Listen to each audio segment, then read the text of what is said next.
ሰላም ሰላም ጤና ይስጥልኝ ውድ ተመልካቾቼ እንዴት ናችሁ? እንኳን በሰላም መጣችሁ ወደ ዘመናዊት። ዛሬም ጠቃሚ አስተማሪ ሆነ ቪዲዮ ይዤላችሁ የመጣሁት። የዛሬው ቪዲዮ እንግዲህ ከርዕሱ እንዳያችሁት የድሮ ማንነቴ በሃያዎቹ ውስጥ ያለሁኝ እማላቃቸው ነገሮች አሁን ግን በጣም ጥንቅቅ አርጌ ማቃቸው ለድሮ ማንነቴ ብነግረው ብዬ ማስባቸው በጣም ብዙ ነገሮች አሉና ለምን ቪዲዮ አላረገውም ብዬ አስቤ መጥቻለሁ። ከኔ ስህተቶች ደግሞ እናንተ ስቲል ያረጋችሁት ከሆነ እንድትማሩበትና እነዚህን ጥያቄና መልሶችን አብራችሁኝ ሆናችሁ እንድታዩት በትትና ጋብዛችኋለሁ። እንግዲህ የመጀመሪያ ጥያቄ የሚሆነው ለድሮ ማንነቴ ብዙ ጊዜ ፔንቴን የሚባል የኮንዲሽነር ሻምፖ እጠቀም ነበር። ያ ምን ያህል ጉዳት አለው የሚለውን ነገር አላቅም ነበር። አሁንስ ምን ለራሴ መክረዋለሁ? በጣም የምትጸጸችበት ነገር አንዱ እሱ ነው። ጸጉርሽን የምትታጠቢበት ነገር ትልቅ አስተዋጽኦ አለው። በተለይ ደግሞ ፔንቴን በጣም ብዙ ክሶች እየመጣባቸው ነው። ጸጉር የመንቀል የተለያዩ ነገሮች ሰዎች ታመው አሁን በክስ ላይ ይገኛሉ። ስለዚህ እሱ ምርት አቁሚ እንዳትጠቀሚ። ሌሎች አሉ በጣም ጤነኛ የሆኑ ምርታቸው ውስጥ እነዚህ ነገሮች የሌሏቸው፣ እነሱን አይተሽ ተጠቀሚ። ለጸጉርሽም ለራስሽም ጤንነት ትታያለሽ። ስለዚህ ራስሽን መንከባከብ እንዳትረሽ። ሌላው በሃያዎቹ እድሜ ላይ በጣም የምጠቀመው አዘውትሬ በየቀኑ የምጠቀመው የፊት ክሬም ነበረ። ፌር ኤንድ ላቭሊ ይባላል። በጣም ቆንጆ ነው ማለት ለኔ ቆንጆ መስሎ ነበር የሚታየኝ። ፊቴ ላይ የሚያቀላኝ የሚያሳምረኝ ይመስለኝ ነበር። ነገር ግን ትንሽ ከቆየ በኋላ ፊቴ ማቃጠል ጀመረ። ያን ነገር እስቲ የዛሬው ማንነቴ ምን ብዬ መክረዋለሁ? እሱማ በጣም ብዙ ነገር ያመጣል። በተለይ ደግሞ ከአመታት በኋላ በጣም ነው የምትቆጭበት። ፊትሽን በጣም ይለውጠዋል። በተለይ ደግሞ ፀሐይ ላይ ስትወጪ እንዴት እንደሚያቃጥልሽ፣ ያ ደግሞ ፊትሽ ላይ የሚወጡትን ሜላኒኖችሽን በደንብ ስለሚጎዳና ፕሮዳክሽኑ በስነ ስርዓት ፊትሽ ላይ እንዳይካሄድ ያደርጋል። እነዛ ደግሞ ፀሐይ እንድትከላከይ ቆዳሽ እንዳይጎዳ የሚከላከሉልሽ ተፈጥሯዊ ነገሮች ናቸው። ያንን ካጣሽ ደግሞ ቆዳሽን ይጎዳል። በዛ ምክንያት ደግሞ የተለያዩ ካንሰር፣ የተለያዩ ነገሮች ይመጣሉ። ብዙ ጥናቶች ተናግረዋል። በዛ ላይ ደግሞ ፌር ኤንድ ላቭሊ የሚያመርቱት የሚያስተዋውቁት ነገር ራሱ ለኛ አይሆንም። ጥቁር ሴት ከሆነች ምንም ብዙ ነገር ኢቭን ቦይፍሬንድ እንኳን እንደማታገኝ አድርገው ነው ማስታወቂያ የሚለቁት። ቀይ ስትሆን ግን ሁሉ ነገር እንደሚሳካላት፣ ያ ደግሞ ለአይምሯችንም ትልቅ የሆነ ስህተት ነው። ስለዚህ እንደዚህ አይነት ምርቶች አትጠቀሚ። በዛ ላይ ደግሞ አያቀላም፣ ውሸት ነው፣ ያነጣሻል፣ ነጭ ነው የሚያደርግሽ። ክሬሙ ራሱ ነጭ ስለሆነ ነጭ ያደርግሻል። ከለርሽን መስለሽ ግን ፊትሽ ጽድት እንዲልልሽ በየጊዜው የተለያዩ ተፈጥሯዊ ውህዶችን ተጠቀሚ። አይዞሽ ወደፊት የምትሰሪው መጽሐፍ አለ፣ ያኔ በደንብ ታየዋለሽ። ግን በትንንሹ ቤት ውስጥ ባሉ ነገሮች ራስሽን አክሚ። እንደዚህ አይነት ነገር አትጠቀሚ እሺ። ሌላው ደግሞ በሃያዎቹ እድሜ ውስጥ በጣም ብዙ ጊዜ ግራ የሚገባኝ ሰንስክሪን አጠቃቀም ነው። ፀሐይ ሲወጣ ነው የምጠቀመው ወይስ ፀሐዩ ሲያቃጥለኝ ፊቴ ላይ ይጠቀማለሁ? እንደገና ደግሞ ፊቴ ገና ወጣት ነኝ እኔ ሰንስክሪን ምን ያደርግልኛል? ያ ሁሉ ግራ ያጋባኝ ነበረ። አሁን ግን ያወቅኩት ነገር ብዙ ነገር እንዳለ አውቃለሁና ለድሮ ማንነቴ ምን መክረዋለሁ? አዎ ሰንስክሪን በጣም ነው የሚያስፈልግሽ። ምክንያቱም ፊትሽ እንዳይጎዳ እንዳያረጅብሽ፣ በተለይ ደግሞ አሁን በዚህ ባለውበት እድሜ ስትደርሺ ፊትሽ እንዳይጨማደድ ይረዳሻል። ያንን ደግሞ ማድረግ ያለብሽ በዚህ እድሜሽ ነው ማለት ነው። ስለዚህ ሰንስክሪን ተጠቀሚ። ለኛ ቆዳ የሚሆነው ደግሞ SPF 50 ነውና እነሱን ተጠቀሚ። ከዛ ያነሰ ከሆነ ያን ያህል ፕሮቴክሽን ላይሰጠን ስለሚችል ለኛ ኢትዮጵያ ለአበሻ ቆዳ የሚስማማ ነው። ስለዚህ ያስፈልግሻል። ሌላው በሃያዎቹ እድሜቼ ላይ በጣም ልሞክረው የምፈልገው አሁን ግን በጣም ምጸጸትበት ነገር አለ። ያም ደግሞ ማዲያት ሲወጣባቸው የተለያዩ ክሬሞች የሚቀቡት ነገር አለ። በጣም ኬሚካል ነው። ነገር ግን ምንድነው ለእንትኔ ለቆዳዬ ብጠቀመው ምን ያመጣብኛል? በተለይ ደግሞ እነዚህ ፊቴ ላይ የሚወጡ ጥቋቁር ነገሮችን ሊያጠፋልኝ ይችላልና ምን ላድርግ? እንዳትጠቀሚያቸው። እነዛ አይነት ኬሚካል ያላቸው ምርቶች ፊትሽን የበለጠ ይጎዱሻል። ለጊዜው ሊያነሳልሽ ወይም ደግሞ ሊያጸዳው ይችላል። ያ ደግሞ ትንሽ ቆይቶ ከፀሐይ ጋር ስትነካኪ ከተለያዩ ነገሮች ጋር ስትነካኪ ቆዳሽ ሲነካካ የበለጠ ሌላ ምልክት ጥሎብሽ ያልፋል። ስለዚህ ኬሚካል ያሉትን ነገሮች ብዙ ሰው ሲጠቀም እንኳን ብታይ አትጠቀሚው።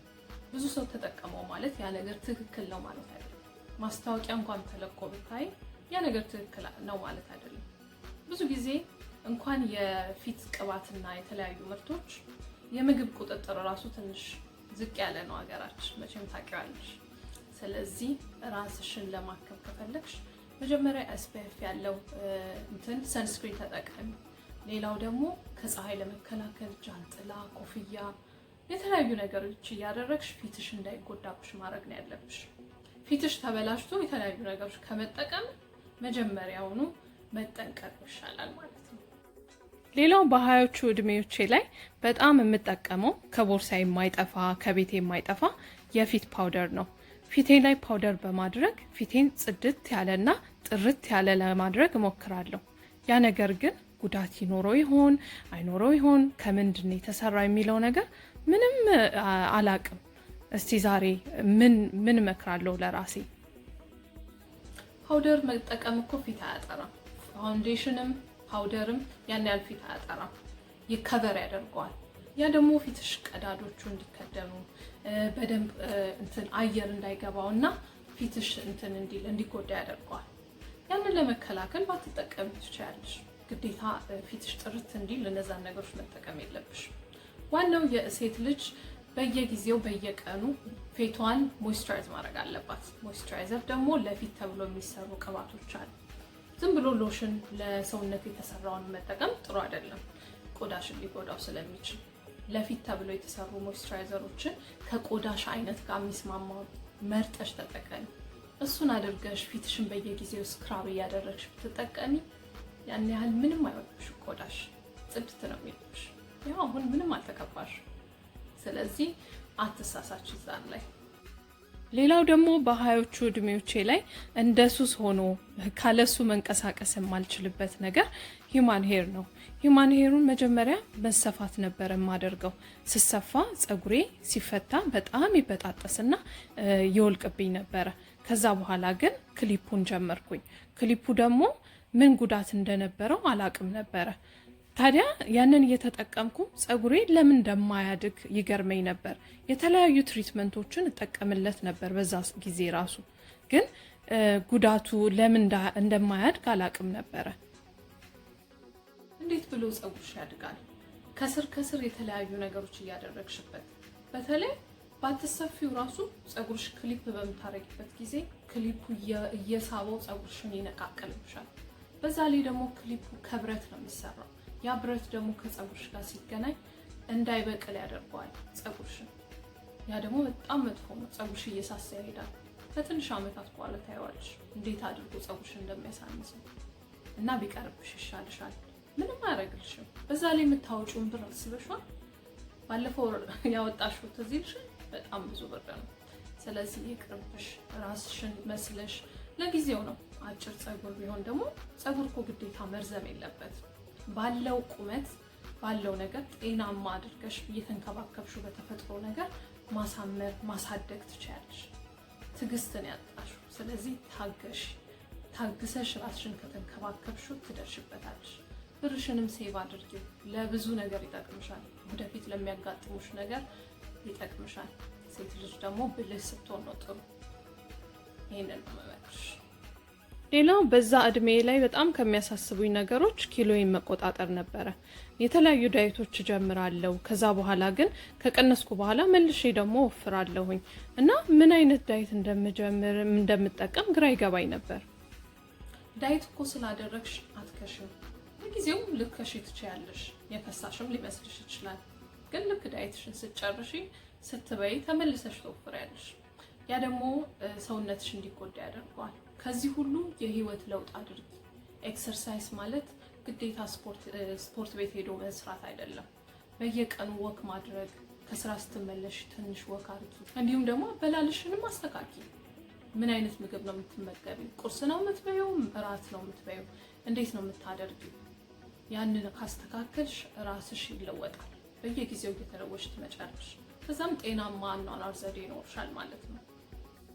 ሌላው በጣም ግራ የሚገባኝ የነበረው በዛ ጊዜ ሊፕስቲክ የምጠቀመው ነገር ምን አይነት መሆን አለበት፣ ለከንፈሬ ጉዳት ያመጣ ይሆን የሚለው ነገር ምንም የማውቀው ነገር አልነበረም። በቃ ፋሽን የተባለው ነገር ከለሩ ቆንጆ ከሆነ ዝም ብሎ መጠቀም ነው። ያስ ምን ጉዳት አለው? ሊፕስቲክ መጥፎ ነው ማለት አይደለም። አንዳንድ ሊፕስቲኮች በውስጣቸው በጣም ብዙ አይነት ኬሚካሎች አላቸው፣ ልክ እንደሌላው ምርት ማለት ነው። የፊት ቅባትም ስንገዛ አይተን እንደምንገዛው ሊፕስቲኮችም ለኛ ጎጂ የሆኑ ነገሮች ይኖራቸዋል። አንዳንዱ እንደሆነም በጣም ጎጂ የሆኑ የሜታል አይነት እንደሚገኝበት ይናገራል። ያንን ነገር በደንብ አንብበሽ ተረድተሽ መግዛት አለብሽ። ካንቺም አልፎ ደግሞ ለሌላ ሰው ለልጆችሽ፣ በተለይ ደግሞ ልጆችሽን ስስሚ ራሱ ያ ነገር ወደዛ ይመጣል። ስፔሻሊ ደግሞ እርጉዝ በምትሆኝበት ጊዜ እነዚህ ነገሮች በጣም መጠንቀቅ አለብሽ። ሌላው በዛ ጊዜ በጣም የምሰቃይበት የምናደድበትም ጸጉር ቤት ሲሄድ ቢጎዲኖች እጠቀማለሁ። የጸጉር ቤቶቹን ቢጎዲን በዛ ላይ ጸጉሬን ስለሚነጨው በጣም ስለሚያሳመመኝ ምን ማድረግ እችል ነበር የሚለው ነገር ሁሌ ያሳስበኛል። ለዛስ አሁን ለራሴ ምን እመክራለሁ? ጸጉር ቤት ስትሄጂ የራስሽን ነገር ይዘሽ መሄድ አትርሺ። የራስሽ ማበጠሪያ፣ የራስሽ ቢጎዲን፣ የተለያዩ ነገሮች የሚያስፈልጉሽን ነገር ፎጣዎችሽንም ይዘሽ ሂጂ። ንጽህናውን ትጠብቂያለሽ። የፈለገ ንጽህና ቢጠበቅ እንደ ራስሽ አይሆንም።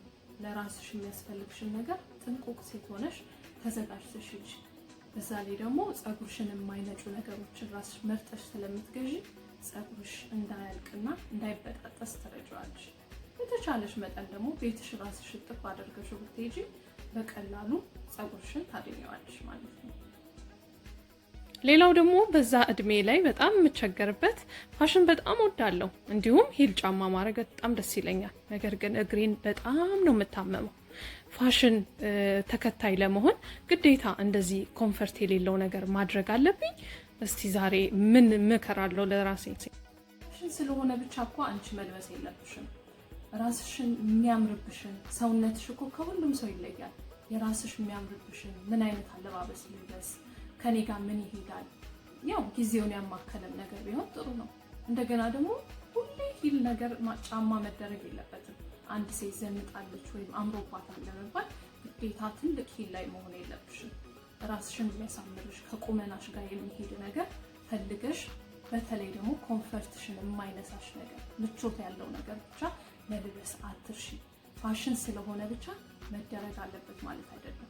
ስለዚህ ራስሽን ወደጂ፣ መጀመሪያ ራስሽን ሰው ሁሉ ስላደረገው እንዳታደርጊ። እንግዲህ ውድ ተመልካቾቼ እኔና እኔ ያደረግነውን ውይይት እንደወደዳችሁት ገምታለሁ። በዚሁ እንግዲህ ውይይታችን ላይ የእናንተም የምትጠቀሙት ነገር የራሳችሁንም ስህተት ካገኛችሁት ለእናንተም ትምህርት እንዲሆን በማለት ነው ይሄንን ያቀረብኩላችሁ። እንደምትወዱት እንደወደዳችሁት ገምታለሁኝ። ሌላ ጊዜም እንደዚህ አይነት ቪዲዮዎች እንድሰራላችሁ የምትፈልጉ ከሆነ የተለያዩ ቲፕ ሃኮች እና አጫጭር ነገሮች እንድሰራ የምትፈልጉ ከሆነ ላይክ እያረጋችሁ እንድትነግሩኝ በትህትና ጠይቃችኋለሁ። እንግዲህ እንደ ሁል ጊዜው አብራችሁኝ ስለነበራችሁ በጣም አመሰግናለሁ። በሌላ ቪዲዮ ልክ እንደዚህ ጠቃሚ የሚሆን ነገር ይዤላችሁ እስከምመጣ በዚሁ ለያችኋለሁ። መልካም ቀን ይሁንላችሁ። ቻው።